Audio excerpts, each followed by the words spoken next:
Man believes that reality resides in the solid objects he sees around him, that it is in this world that the drama of life originates, that events spring suddenly into existence, created moment by moment out of antecedent physical fact. But causation does not lie in the external world of facts.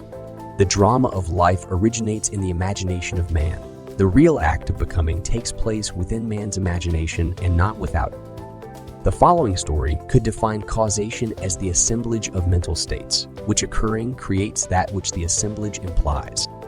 The foreword from Walter Lords, A Night to Remember, illustrates my claim: imagining creates reality.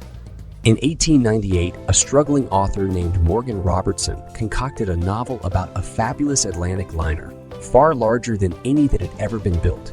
Robertson loaded his ship with rich and complacent people and then wrecked it one cold April night on an iceberg. This somehow showed the futility of everything, and in fact, the book was called Futilities when it appeared that year, published by the firm of M.F. Mansfield. 14 years later, a British shipping company named the White Star Line built a steamer remarkably like the one in Robertson's novel. The new liner was 66,000 tons displacement. Robertson's was 70,000 tons. The real ship was 882.5 feet long. The fictional one was 800 feet. Both could carry about 3,000 people, and both had enough lifeboats for only a fraction of this number. But then this didn't seem to matter, because both were labeled unshakable. On April 19, 1912, the real ship left Southampton on her maiden voyage to New York.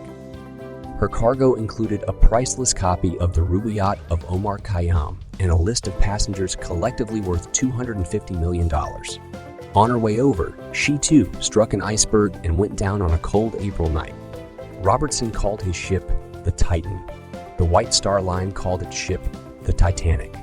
Had Morgan Robertson known that imagining creates reality, that today's fiction is tomorrow's fact, would he have written the novel Futility? In the moment of the tragic catastrophe, writes Schopenhauer, the conviction becomes more distinct to us than ever that life is a bad dream from which we have to awake, and the bad dream is caused by the imaginal activity of sleeping humanity. Imaginal activities may be remote from their manifestation, and unobserved events are only appearance. Causation as seen in this tragedy is elsewhere in space-time. Far off from the scene of action, invisible to all, was Robertson's imaginal activity, like a scientist in a control room, directing his guided missile through space-time.